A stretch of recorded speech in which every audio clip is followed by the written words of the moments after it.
Zadik Dalet. We're on Shmoneh Kvatzim of Rav Kook, the 8 anthologies of Rav Kook, the fifth Kvetz, the 5th anthology, paragraph Zadik Dalet, paragraph 94.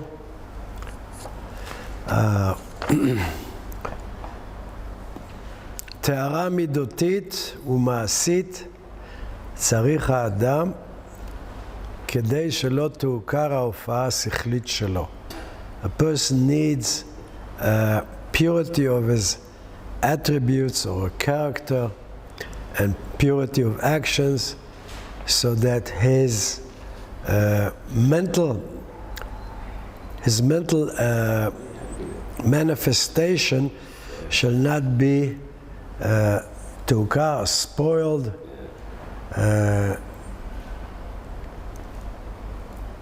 things like that.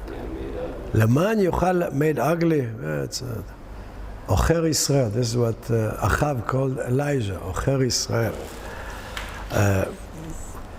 עכירות means like muddy, unclear. Like when you shake a stream water with the mud, it becomes like you can't see through it. Why? למען יוכל להרגיש יפה את עדן העתיד. So you have to have good character and a person of good actions, positive actions, because if they are negative, it causes muddiness in your mentality. And if you have muddiness of mentality, that you will have a difficulty to feel nicely or correctly the pleasantness of the future. Again, we spoke yesterday a lot about the idea of Olam Haba. Is Olam Haba, we always think of it as something something that will happen in the future, right? But as we discussed many times, Olam Haba is a state of consciousness, right? And it is ever present. As we said, the tzaddikim see their world during their lifetime, meaning they're Olam Haba already. In the lifetime, and this is a state of consciousness. So to get into a high level of consciousness, you have to have emotional purity, purity of actions, that you have to be clean, right?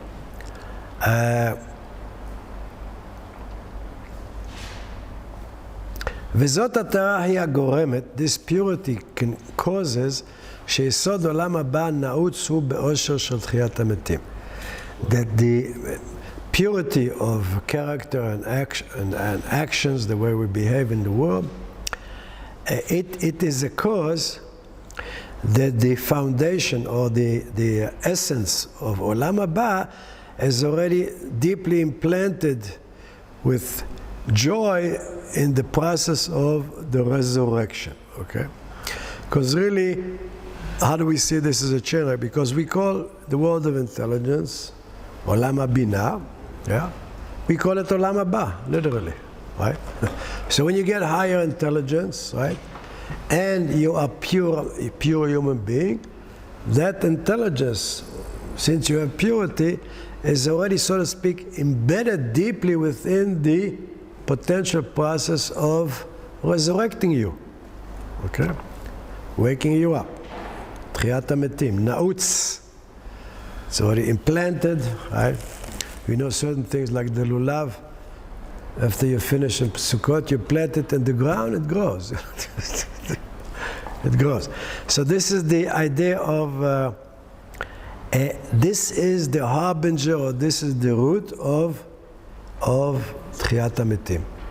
Tchiyat HaMetim doesn't mean take you out of the grave, but our mentality is in the grave. I always said, human mentality, human consciousness is deeply in the grave. Gravity, the gravity of the human body, the feeling of this ourselves as these human flesh and bones, this is what I am, this is what causes the grave of all of humanity.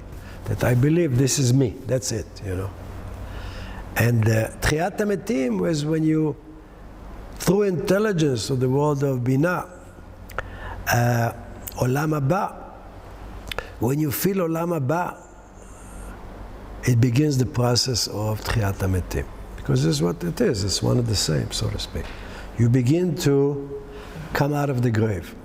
You begin to free yourself from the world, the external world mentality, which we all eat all the time. And as much as intelligence, as much as information we get, we think we're becoming smarter, but we're still buried deeply because our consciousness is still very much physical. And we will die without wisdom, as we say. Like many people believe, yeah, it's only one-time shot. Very intelligent people, yeah, my body is death, and that's it. There's nothing, So this is what it means, you die without wisdom, הביטחון בישועת השם הכללית. He spoke quite a lot before about this idea of the great Zadikim already not being affected by all the negative things of the world. In the sense, because they are embedded already in Olam Haba. They know eventually that things will be as they imagine, so to speak, of the future fixed world, the world in its proper form. So he says, "Habitachon b'Yeshuat Hashem HaKlalit," a general confidence that eventually the Lord will bring salvation to the world, humanity, שיעשה לו עולמו, that God will do to the world, רק היא הממתקת את כל החיים כולם. Only these emotions can really make all of life sweet. Meaning you have this total confidence in the future, hope. Okay, this is also already a certain essence of Olam Haba. People that are pro-positive, great hope and things like that. So there's something very deep in their understanding. Might not even be conscious, but they are embedded very well because of their purity and their balance in life. ואין השמחה נפרד כלל ממה שאין היחיד בטוח בעצמו. And don't think because, well, I can see clearly that eventually humanity is going to go to a good place, but what about me? What will I? Am I okay? Will I be one of the guys that will, have Olam Haba or not? He says this does not, so to speak, worry that I might have does not affect the general joy of seeing that the whole will get to a better place. Right. That even though I have doubts about myself, but still I have confidence that the nation or the world will advance. מלא חפץ לב הוא ביודו שהטובה עתיד לבוא. We are full of good, I always like it, this is a Christmas thing, what is it? Goodwill. Full of goodwill, שהטובה עתידה לבוא. That the goodness is certain to come in the future, right? And that's why we have goodwill to everybody, because we have confidence, right? שהעולם הוא מתוקן לאושר, that the world will be fixed for joy, שהמציאות כדאית היא להיברא, that it is, the reality is worthy to be healed or to be created, despite things that might look at the present negative. We know the long run will be okay. And now he quotes a verse, לו האמנתי לראות בטוב אדוני בארץ חיים, קבל אדוני חזק ויאמץ ליבך וקבל אדוני. This is David. It's very somber, It's like getting down. You can feel he's getting down, is maybe in a low state. It says, were it not for my faith that eventually we will see good in the land of life, I would be completely broken, he would say, because I have faith in the future, right? So he says, Kavel Adonai, hope towards the Lord. He will make your heart strength, right? And hope towards the Lord, right? So don't get stuck in the present in the present and get down and depressed, because things will eventually get better. Lama nekud alule. So that I happened to look at it, because this is one of the verses, one of the Tehillim that I know according to the real musical notes, and it's got dots, just like you have Vayen Ashkeu. Really? You have dots, you have dots on top, and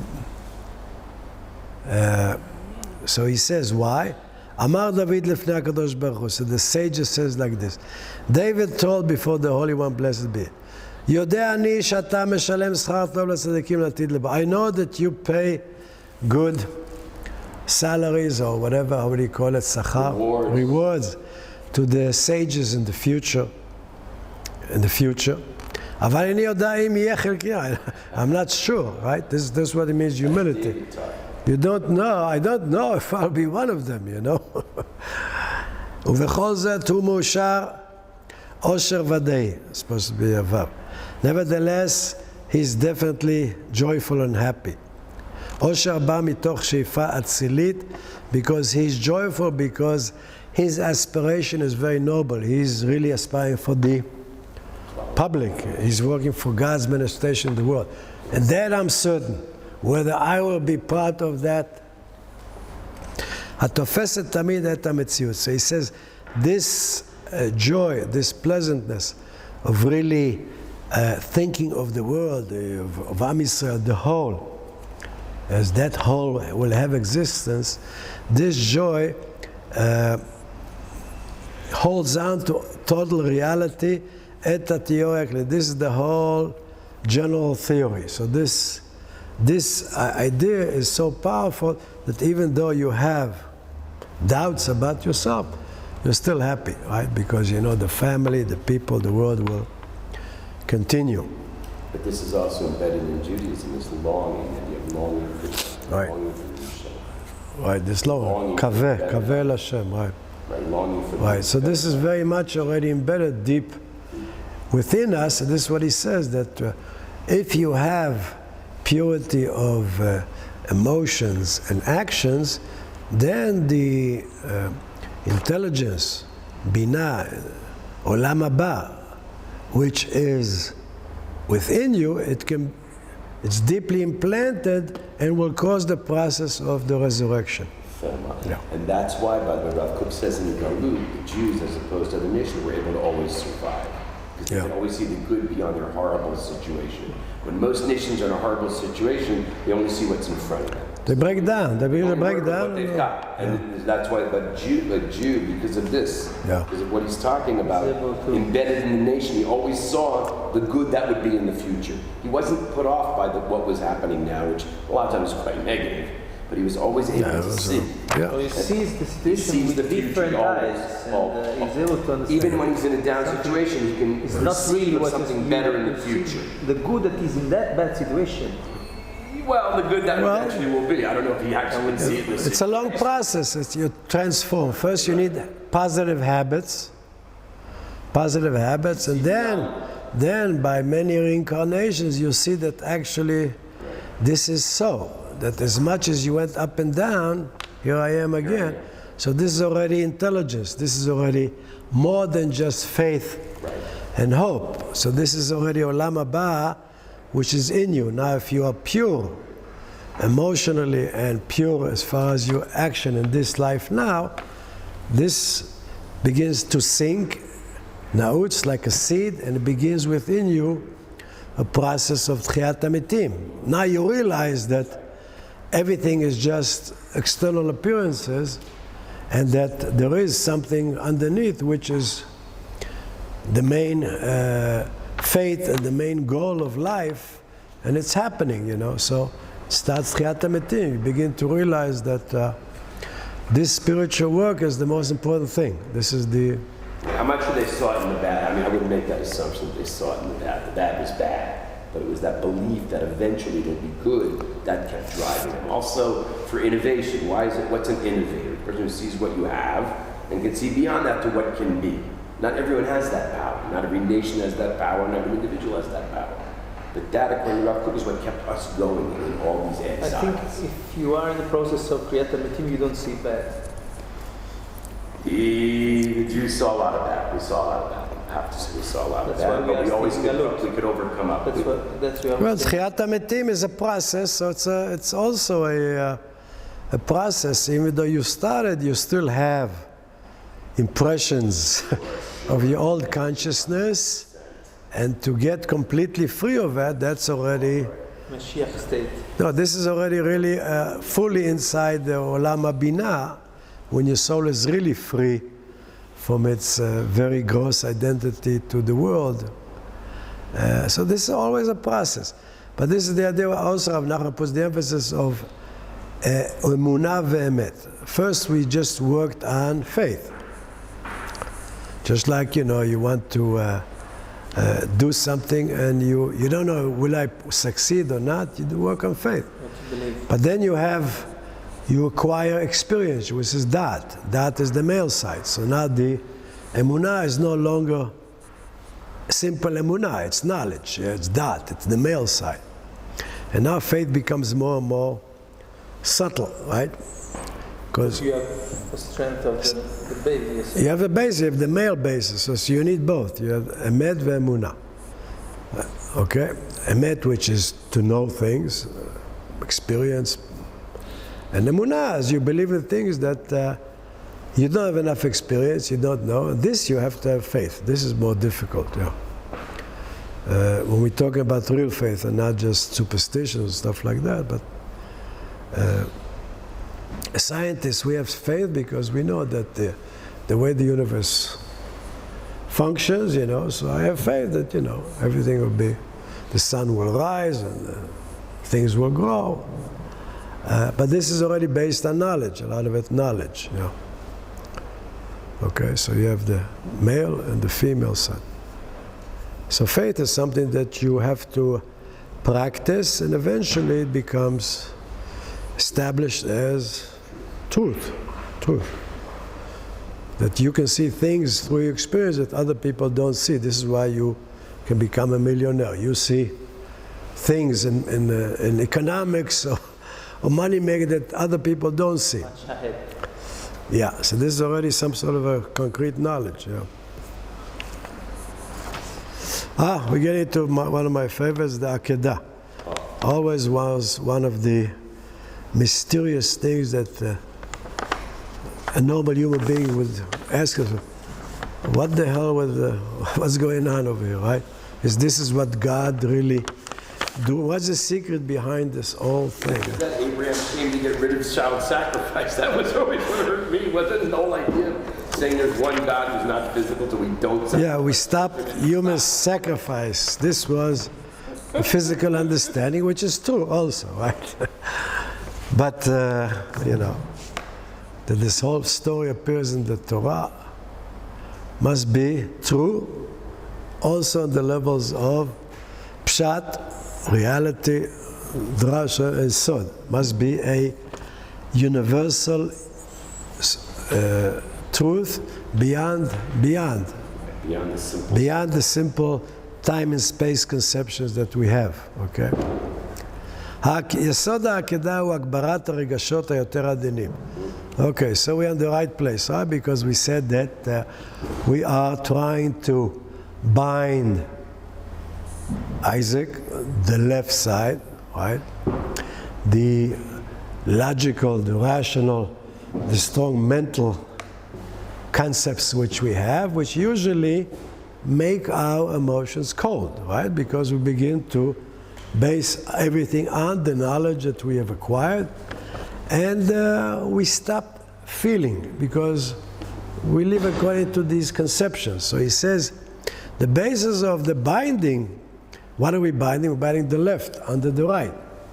Isaac, the left brain, the left arm, the fires, putting them submissive under Abraham. God is telling Abraham, you time, yeah? He doesn't say time for me. He says you have the time, you have to do the whole work. And so he says the whole point is to increase our emotional sensitivity. He says, הגברת הרגשות היותר עדינים. To increase, to strengthen our more refined emotions. והתקללותם באור האהבה. And to put these emotions to be guided by the light of love. Be influenced more by the love and not the המרוממת והעדינה לאינסוף. That the light of love is very elevating and very refined to infinity. Love is a complete transformation, right? אהבת השם הבהירה. We want to get to the clear love of the divinity. This is one of Neil's favorite. Love, love, love, right? I think. כביטול טיפה אחת בים. We have to get to the place, this is a very famous Eastern concept, like the drop of water going back into the infinite sea, right? Our consciousness, we want to merge our consciousness into the sea of love, right? Re-emerge with the sea of love. So this is the whole story of the binding of Isaac, that you can only do that because, as we said before, how do we get to this sensitivity of our emotions? Again, we said because we are slaughtering our Gimel Rishonot, Chokhmah Binah Dat. Right? We're stopping to put the emphasis on our knowledge, rational brain, logical brain, our conceptions, because this closes us from feeling, you know. And this develops our sensitivity, emotional IQ, emotional intelligence. This is the whole binding, that Abraham, our tendency to love humanity, because this Abraham is a symbol of humanism, universalism, loving all of humanity. He's told by God, you know, that which you love the most, Isaac, you're only one, you're special one. The left brain, this is what we love, you know. My concepts, my ideas, yeah. No, you raise it up, Olah. Raise it back up to the source again, as we said. Give it back up, and we give. We give up the ego. This is the aisle, right? Abraham looks up and he sees, you don't have to sacrifice yourself, as maybe some Christians, monks did. Sacrifice your ego. That's the only thing you have to sacrifice. And this is the aisle in the sense of the pride, the leader of the pack, the alpha male, right? This is what you have to sacrifice by shechting, by cutting off your pride. I will be the leader. This is the only thing you have to do. Then you become purified, and you become more emotionally sensitive, right? And this is the whole secret of the Akedah. That Abraham has to learn that as much as he was Ivar with the left brain, you have to eventually give up your attachment to it. And this is also, the Zohar explains the story why, as I said, as he was going to Israel, he wound up in Haran, in the place of anger, before he came here, because he was still relying too much on the left brain until he gave up the left brain, and God told him to come to Israel without trying to understand rationally, like people come to Israel. You know, you think rationally, but really, you know, something subconscious is really driving you. We have rational excuses, you know. You will give up that part. Yeah, you have. Right, you realize that the rational was just a nice way of, you know, calming yourself down. I go to solve the problem. It's interesting because this seif is a short seif, so it's interesting if you start thinking about a ram, right? It's a funny kind of animal because, first of all, there's definitely an ego there in a male ram, clearly. Right. Now, it uses its horns to fight other rams. Right. When it needs to establish territory, it needs to fight. Right. So we take our head, the ram's horns on the head, and we use our head and we start batting it like that, I don't think we're going to get very far. If you take that same ram's horn, cut it off now, and you blow it, gives you total freedom. So we take that ego off of our head, right? What's ego? It's batting heads of having that ram's horn. But when you take that now off, you're going to remove it now, and now you know how to transform and use it, it's true freedom. Because when your head, instead of butting heads all the time, right, you pull off that ego, the akedah, the ram, it's all there in the imagery, right? Very good, yeah. Then you all of a sudden, what's the ram's for? It's Binah. Yeah. It's understanding. Shofar is a symbol for Binah, yeah. So, but you got to pull it off the head. You're not going to do much good on the ram's head. It's a very... In the beginning... Right, and he's got to fight. What does a ram use it for? He's got a lot of secrets in that, because for me also, what Drew just said really helped me to understand, to connect again the shofar, right. In the more concrete sense, that really we use our horns, which symbolizes for our power of, because we call the harem keren mishichecha, lift up the horn of your Messiah, right? Which means to be able to fight, yeah? And the ram really, why do we sacrifice the ram? Because of our ego, because we're always trying to, as the Chachamim says, don't learn Torah to ram each other, to show who is smarter, right? And this is Baal Shem Tov makes a whole Torah, because unfortunately this is what happens, you know. He made the Torah Dafka, and the Torah, that the openings of Israel are not one against the other. Pitchem, not meaning that the opening of the tents are not one mul the other. So Baal Shem Tov, what I mean mul the other, you know, we're not here just to ram each other. We really want to learn the Torah. We're not here just to argue it, to see who's smart or greater. But the other thing that this is very good. The other things that I got was to know that how do you start capturing the ram, is because the ram is captured by his horns, by your ego. Okay, when you want to do real tshuva, when you do spiritual work, you must put yourself inside. This is like the svach.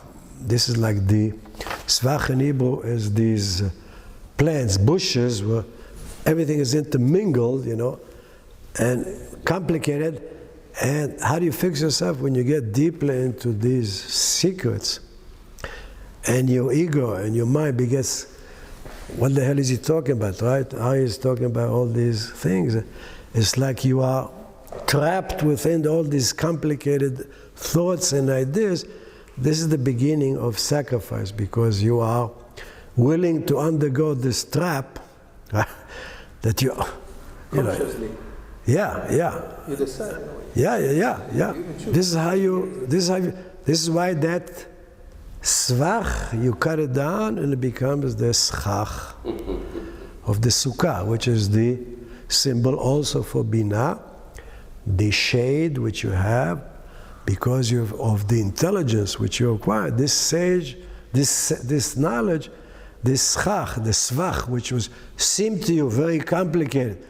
How do I get the hell out of here? You know, give me ABC. People, Kabbalah, give me this. Yeah. It's not. It's as much as you are complicated. This is why the Kabbalah looks complicated. It's not the Kabbalah is not complicated. We are complicated, and this is what grabs us. And when you're willing to undergo this, eventually you transform these fighting horns against yourself. Really, that you get intelligence from this. And then you cut the svach, it's no longer svach. You've cut all the things that you thought. Huh? And now it's sikum. It becomes schach. It becomes the protection already. Right? And this is also a symbol for binah, intelligence. Yeah. Right? And then you don't have a permanent home. This body is no longer your permanent home. You realize. So this is also living outside of your home. You're no longer your body. You're free of your body. Doesn't make a difference where I am in the world, right? This is why the tzaddikim went on galuyot. You know, I'm home because, you know, God is, you know, I'm relying on God. I'm not relying on my home. This is my protection, my body. You know, it's just a temporary thing, and it is really the real home, because every time I get a new home, yeah? So this is a very beautiful concept of the Akedah, which means being tied down and also being undifferentiated. Because the world began with the world of Akudim.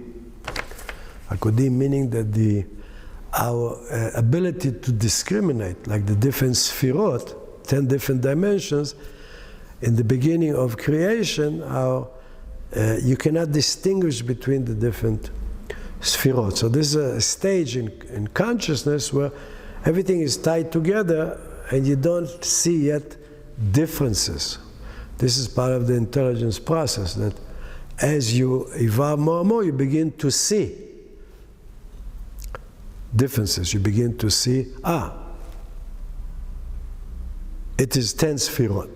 It is not 1 or 10 lights in one vessel. It is 10 different lights and 10 different sfirot. It's just a question of seeing more and more and more as we evolve. And this is called creation, Bria. Because we are simply healing what is, in the beginning, looks like one undifferentiated thing. It's just opening up your mind, your eyes, and you see things that you didn't see before. It's always there. Right. And this is the Bria, this is the creation. You'll be able to... Right? Yeah. We stop over here.